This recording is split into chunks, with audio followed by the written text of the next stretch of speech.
Assalamualaikum warahmatullahi wabarakatuh. Selamat datang di channel Radio Cerita Trending, tempat di mana kisah nyata penuh air mata, luka, dan pelajaran hidup akan kami bagikan untuk kita semua.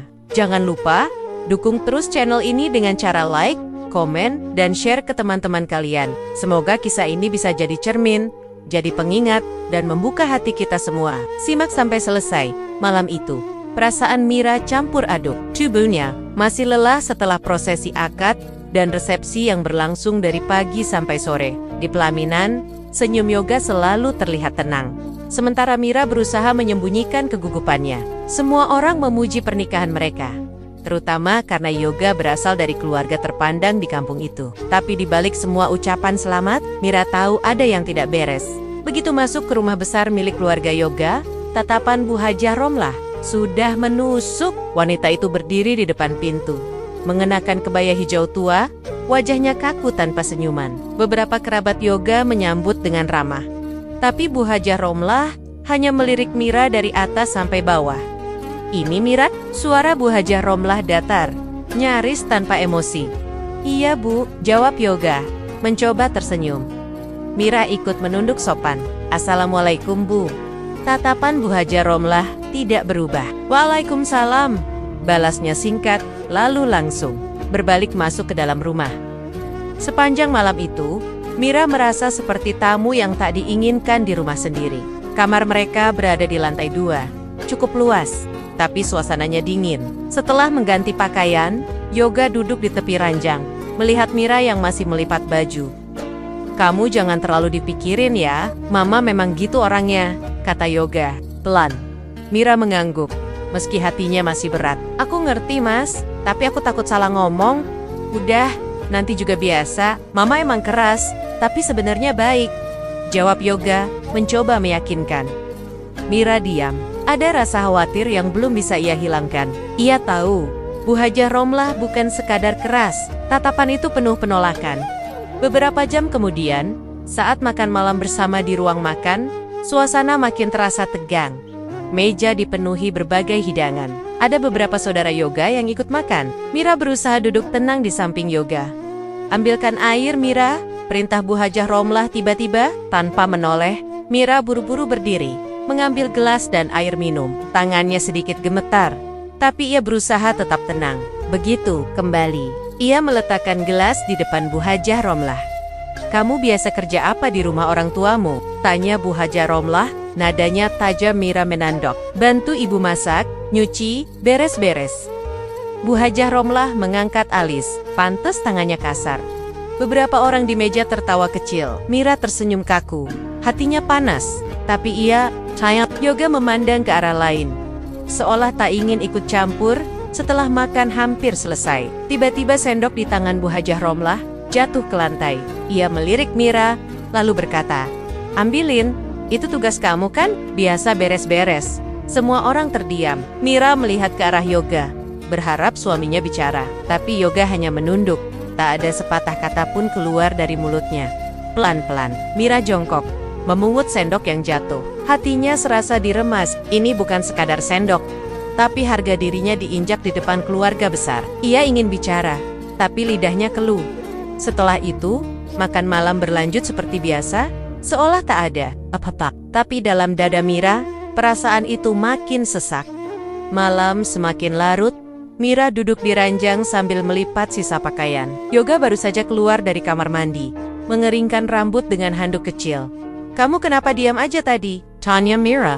Tanpa menatap suaminya, Yoga menghela napas. "Mau gimana lagi Mir? Itu Mama. Aku nggak bisa bentak dia di depan semua orang. Tapi Mas lihat sendiri, aku dipermalukan." Suara Mira nyaris bergetar. Tapi ia tahan air matanya. Yoga mendekot, duduk di samping Mira. "Aku ngerti, tapi kita sabar dulu. Ya, Mama pasti butuh waktu buat terima kamu." Mira memeluk lututnya, kepalanya tertunduk. Hatinya penuh tanda tanya. Ia datang ke rumah ini dengan harapan jadi istri yang baik, tapi baru sehari, semua rasanya berantakan. Yoga mengusap punggung. "Mira Pellen, aku di sini kok. Nanti juga Mama berubah." Mira tak menjawab. Di luar kamar, suara Bu Hajah Romlah terdengar bicara dengan keras, entah dengan siapa. Kata-katanya samar, tapi nadanya tetap dingin. Dalam hati, Mira ragu. Apa benar semua ini bisa berubah? Atau justru, ia akan makin terjebak dalam rumah yang terasa asing ini? Suasana kamar hening.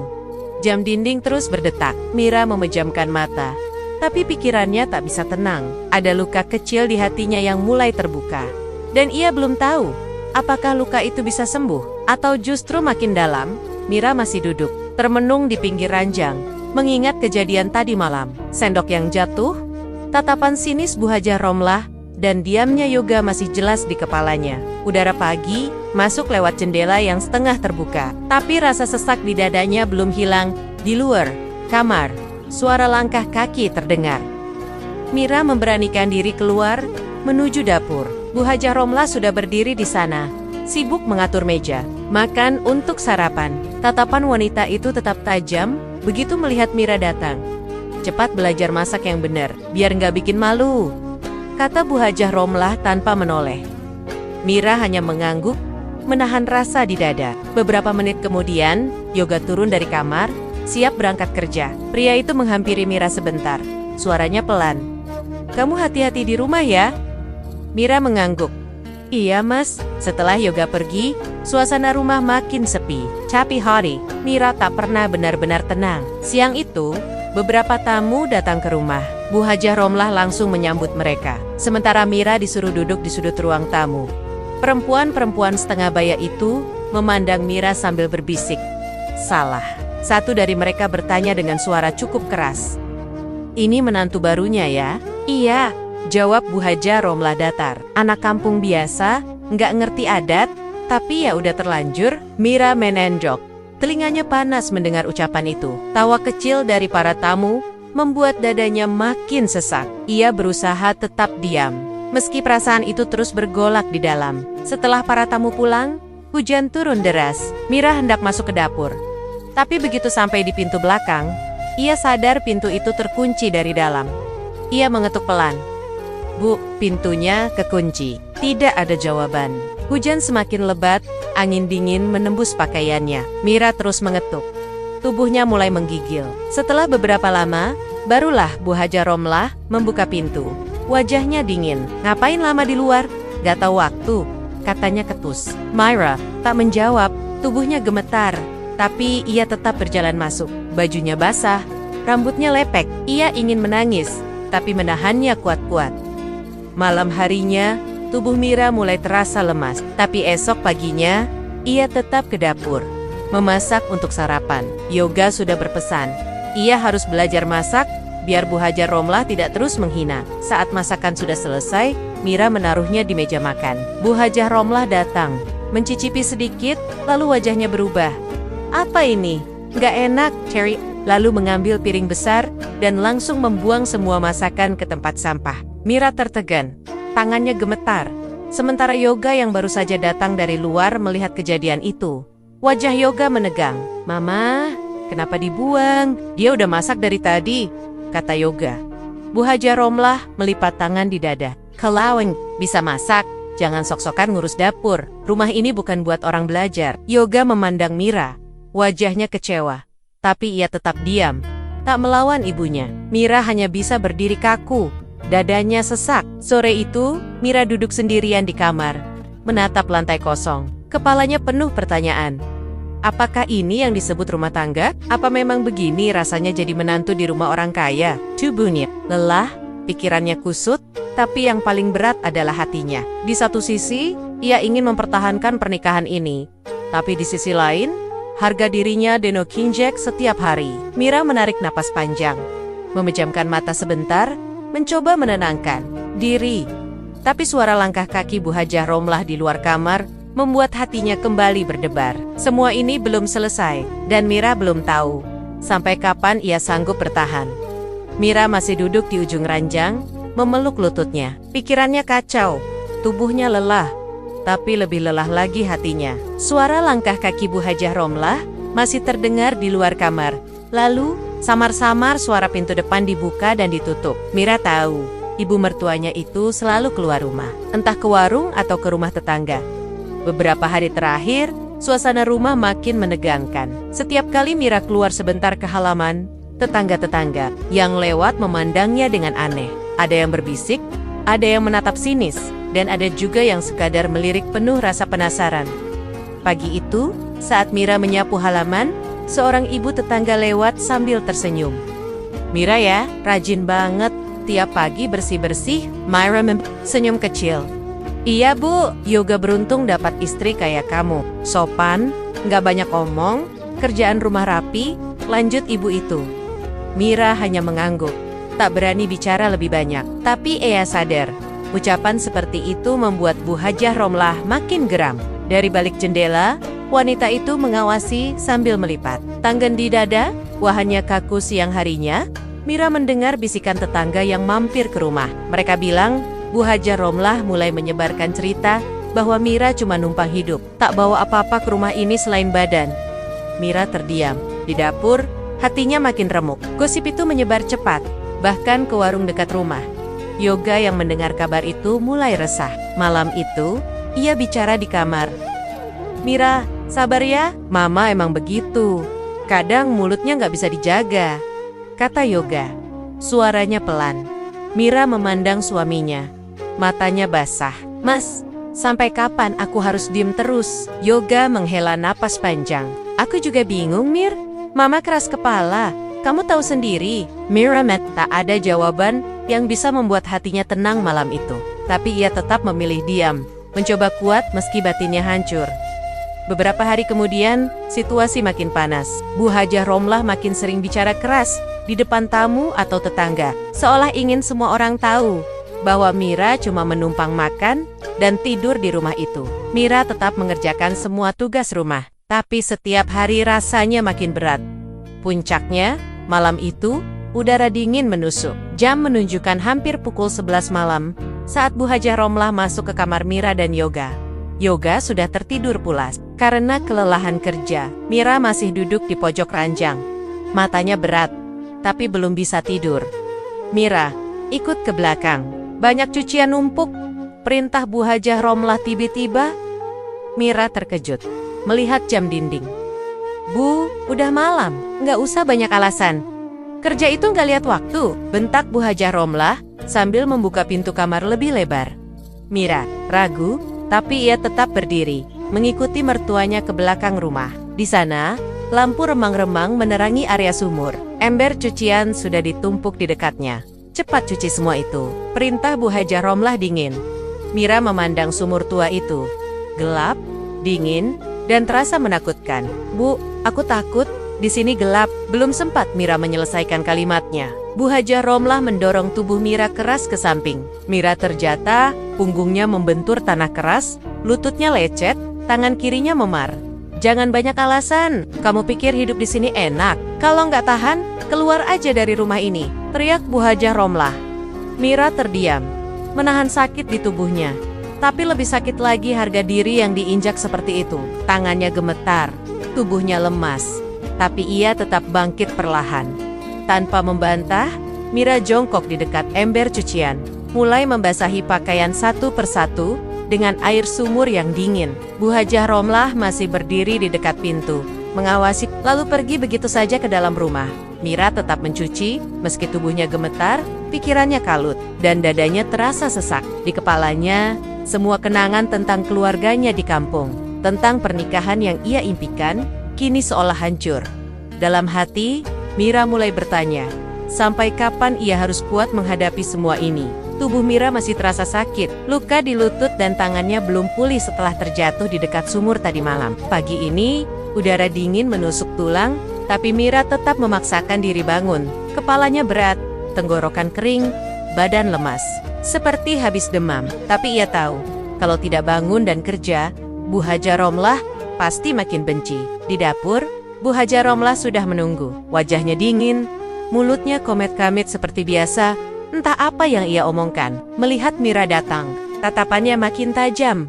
"Lama banget, udah tahu banyak kerjaan," bentaknya. Mira hanya mengangguk lemah, berjalan pelan ke arah kompor. Tangannya gemetar, pandangan berkunang-kunang, tapi ia tetap mencoba memasak. Bau masakan memenuhi dapur, tapi Mira tidak kuat berdiri lama. Saat Mira hendak duduk sebentar, Bu Hajah Romlah melempar kain lap ke arahnya. "Itu ember air panas, angkat ke kamar mandi."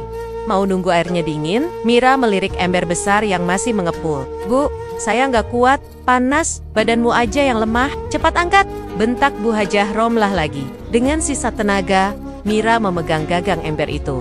Baru beberapa langkah, panas dari ember merambat ke tangannya. Hagengan, ember, licin. Uap air menyengat kulit, tangannya melepuh, kulit merah, perih seperti terbakar. Bu, sakit, lirih Mira. Air mata mengalir di pipinya. Bu Hajah Romlah hanya melirik sinis. Kalau sakit, ya cepat selesain, dasar perempuan manja.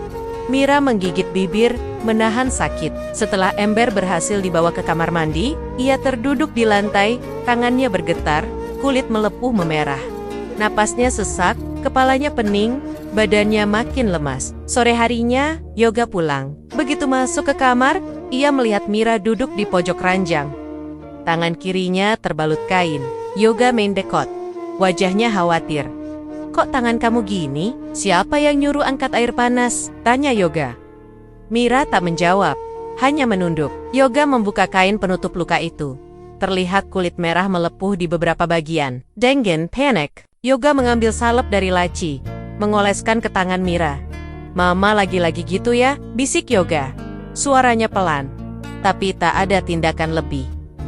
Wajahnya ragu, matanya menunduk. Sabar ya Mir, nanti aku coba ngomong pelen-pelen ke Mama. Mira menarik napas panjang, menahan perih di tangan dan dadanya. Ia tahu, Yoga selalu berkata sabar, tapi tak pernah benar-benar melawan ibunya. Semua rasa sakit ini harus ia tanggung sendiri. Keesokan harinya, kabar buruk datang dari tetangga. Saat Mira sedang menyapu halaman, dua ibu tetangga lewat, berbisik-bisik sambil melirik ke arahnya. Kasihan, ya, baru nikah udah numpang terus, gak bawa apa-apa ke rumah suaminya. Iya, katanya orang tuanya di kampung juga miskin, cuma ngirim anak buat jadi beban mertua. Mira terdiam, sapu di tangannya gemetar. Dadanya sesak, wajahnya panas. Ia tahu, semua itu ulah Bu Hajah Romlah. Wanita itu sengaja menyebarkan aib keluarganya, mencemarkan nama baik orang tuanya. Siang itu, Mira masuk ke kamar, duduk di lantai. Wajahnya tertunduk, air matanya mengalir deras. Ia ingat bapaknya di kampung yang sakit-sakitan, ibunya yang kerja keras demi biaya hidup, adiknya yang masih sekolah. Nama baik keluarganya dihina, begitu saja di kampung orang. Hatinya makin hancur, tubuhnya sakit, tangannya melepuh. Harga dirinya diinjak. Di rumah ini, tak ada yang benar-benar membelanya. Mira menatap tangannya yang masih perih, air matanya belum berhenti. Di dalam dada, batinnya semakin kacau. Ia bertanya dalam hati, antara bertahan atau menyerah. Tapi jawabannya masih kabur. Semua ini belum selesai. Air mata Mira masih membasahi pipinya. Tangannya yang melepuh belum sembuh sepenuhnya. Tapi ia tetap harus beres-beres rumah. Kepalanya pening, tubuhnya lemas. Tapi Bu Hajah Romlah tidak pernah peduli. Gosip tentang keluarganya terus menyebar di kampung, membuat hati Mira makin hancur. Pagi itu, Mira duduk di tepi ranjang, wajahnya pucat. Yoga baru saja selesai ganti baju untuk berangkat kerja. Lelaki itu melirik Mira, wajahnya cemas. Kamu kenapa pucat gitu? Tanya Yoga mendekat. Mira memegang perutnya pelan. Aku kayaknya hamil mas. Yoga terdiam sejenak, lalu duduk di samping Mira. Serius? Udah periksa? Belum, tapi aku telat, pusing terus, mual juga. Mira menjawab dengan suara lirih. Yoga menghela napas panjang. Nanti sore kita ke bidan ya, belum sa. Mira menanggapi. Suara Bu Hajah Romlah terdengar dari luar kamar. Ngapain kalian bisik-bisik? Udah siang gini belum ada yang kerja, bentaknya. Yoga berdiri, mengambil tas. Aku kerja dulu ya, nanti sore kita ke bidan. Mira mengangguk. Meski dalam hati ada rasa takut, bukan hanya soal kehamilan, tapi bagaimana reaksi Bu Hajah Romlah. Nanti, benar saja, malam itu setelah pulang dari bidan, kabar kehamilan Mira membuat rumah semakin panas. Bu Hajah Romlah duduk di ruang tamu. Wajahnya marah, tangan dilipat di dada. Bagus, ya, hamil cepet-cepet, biar Mas Yoga makin lengket sama kamu. Suara Bu Hajah Romlah keras, penuh sindiran. Maira menandok, perutnya dipeluk erat. Yoga hanya berdiri di sampingnya, wajahnya bingung, tak sanggup membela. Baru beberapa bulan nikah, udah pamer hamil. Kamu pikir Aku nggak ngerti akal-akalan kamu. Bu Hajah Romlah terus memaki. Nadanya makin tinggi. Mira menggigit bibir. Matanya berkaca-kaca. Tapi ia tetap diam. Yoga mencoba menenangkan. Mama, jangan gitu ngomongnya. Diam, kamu dibutakan sama perempuan ini, bentak Bu Hajah Romlah. Malam itu, Mira hanya bisa menangis di kamar. Tubuhnya lemah, pikirannya kacau. Perutnya yang masih kecil jadi satu-satunya kekuatan yang tersisa. Pagi berikutnya, tubuh Mira makin lemas. Tapi Bu Hajah Romlah tetap memperlakukan dia seperti biasa. Bahkan lebih parah, saat Mira sedang duduk di dapur, Bu Hajah Romlah datang sambil membawa kain pel. Mengepel seluruh rumah, lantai depan, dapur, semua harus bersih, perintahnya. Mira memandang lantai yang luas, tubuhnya gemetar. Bu, saya nggak kuat, pusing, pura-pura sakit. Hamil dikit aja udah manja, cibir Bu Hajah Romlah. Mira tetap mencoba mengepel. Lantai rumah yang dingin membuat badannya makin menggigil. Baru setengah bagian lantai selesai, kepalanya makin pusing, pandangan berkunang-kunang, tubuhnya oleng, lalu jatuh ke lantai. Dasar perempuan lemah, Bu Hajah Romlah menertawakan. Tak peduli Mira tergeletak. Mira menahan air mata, perutnya, Diasap, dalam hati, ia bicara sendiri. Janin ini adalah satu-satunya harapannya. Tapi benarkah ia cukup kuat atau semua ini akan hancur sebelum waktunya? Tapi Mira tak punya jawaban. Yang ada hanya rasa sakit yang terus bertumpuk. Tubuh Mira masih lemas, sisa pusing dari kemarin belum hilang, perutnya juga sesekali terasa kencang. Tapi ia tetap bergerak, membereskan rumah seperti biasa. Udara siang itu panas. Suasana rumah ramai karena beberapa tamu datang. Bu Hajah duduk di ruang tamu bersama dua perempuan parubaya. Mereka tertawa dan berbicara keras. Mira memilih diam, masuk ke kamar, mengambil mukena. Meski tubuhnya lemah, ia tetap berusaha sholat. Waktu zuhur sudah masuk. Ruang tamu sebagian dipakai untuk duduk para tamu, tapi Mira tak punya pilihan lain. Rumah itu kecil, kamar juga sempit. Ia gelar sajadah di sudut ruang tamu, agak jauh dari tempat para tamu duduk. Mira mulai sholat. Berdiri dengan pelan, tubuhnya gemetar. Saat ia ruku, telinganya samar-samar mendengar suara sindiran Bu Hajah Romlah. Lihat tuh, mentang-mentang baru hamil, sok alim. Sholat di ruang tamu, kayak nggak ada tempat lain. Bisik Bu Hajah Romlah dengan nada tinggi. Mira tetap diam, melanjutkan sholat. Dadanya sesak tapi tehan. Saat Mira sedang sujud, tiba-tiba dinginnya air menghantam punggungnya. Tubuhnya basah seketika. Mukena yang ia pakai menempel di kulit. Kedinginan menusuk tulang. Tamu-tamu yang duduk di sofa terkejut. Salah satu dari mereka berbisik, "Ya Allah, kenapa disiram begitu?" Mira tetap sujud, menahan tangis yang hampir pecah. Ia tahu, air itu ulah Bu Hajah Romlah. Belajar sopan dulu. Kalau mau sholat lihat-lihat tempat, jangan bikin malu. Suara Bu Hajah Romlah lantang, penuh kemarahan. Yoga berdiri di pojok ruangan. Wajahnya pucat, matanya hanya tertunduk. Tak ada satu kata pun keluar dari mulutnya. Mira perlahan menyelesaikan sholat. Tubuhnya basah kuyup, lututnya gemetar. Tapi ia tetap mencoba berdiri. Setelah tamu-tamu pulang, Mira masuk ke kamar. Tubuhnya menggigil. Mukena basah ia lepas, digantung di belakang pintu. Suhu tubuhnya mulai naik, kepalanya pening, wajahnya pucat. Yoga masuk ke kamar, mendekat, tangannya menyentuh kening Mira. Panas banget. Kamu demam, Mir? Mira hanya diam, tubuhnya lemah, matanya mulai buram. Suara Bu Hajah Romlah di luar masih terdengar, bicara sendiri sambil bersih-bersih, seolah tak ada yang terjadi.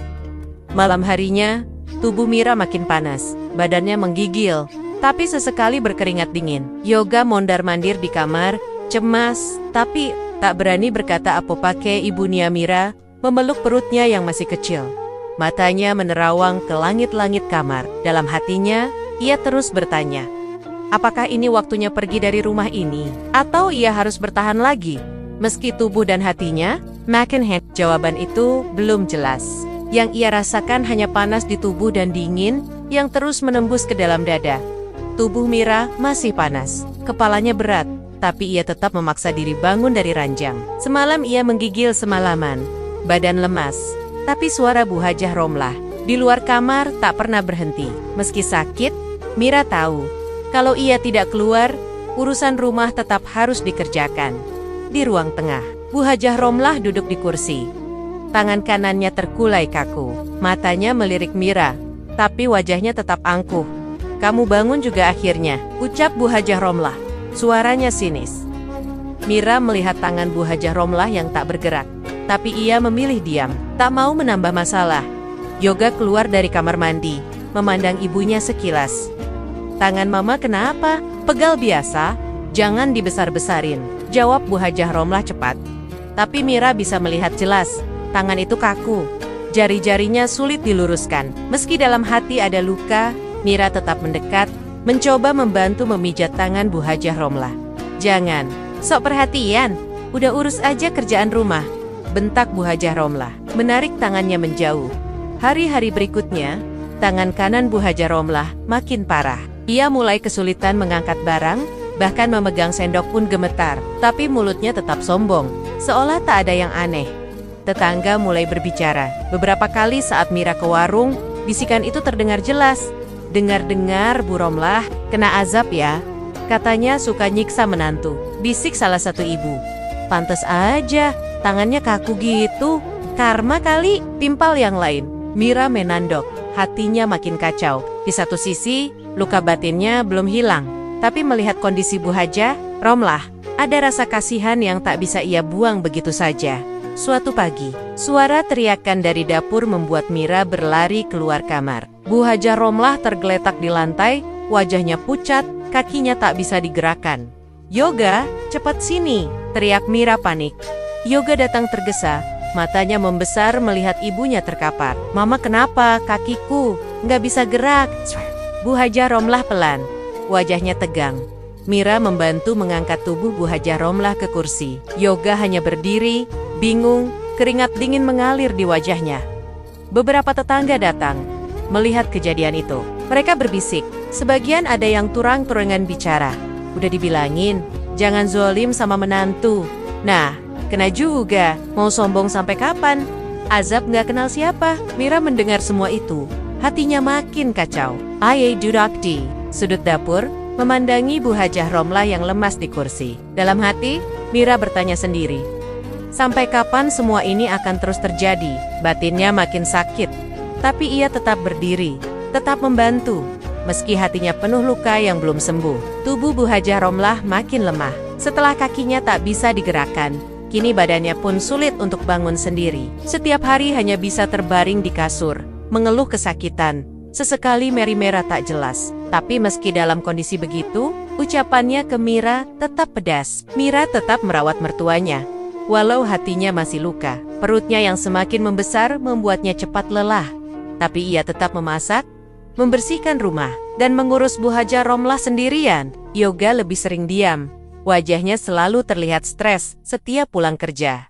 Suatu malam, suasana rumah hening, udara dingin, suara jangkrik terdengar dari luar. Mira masuk ke kamar Bu Hajah Romlah dengan membawa kain bersih dan air hangat. Luka di punggung dan kaki mertuanya makin parah, kulitnya melepuh, bernanah, bau tak sedap mulai menyebar. Mira membuka kain perban lama, pelan-pelan membersihkan luka itu dengan tangan gemetar. Bu Hajah Romlah memejamkan mata, wajahnya pucat, napasnya berat. Beberapa menit kemudian, air matanya jatuh. "Mira," suara Bu Hajah Romlah serak, lemah. Mira diam, tetap membersihkan luka itu. Hatinya campur aduk antara kasihan dan marah.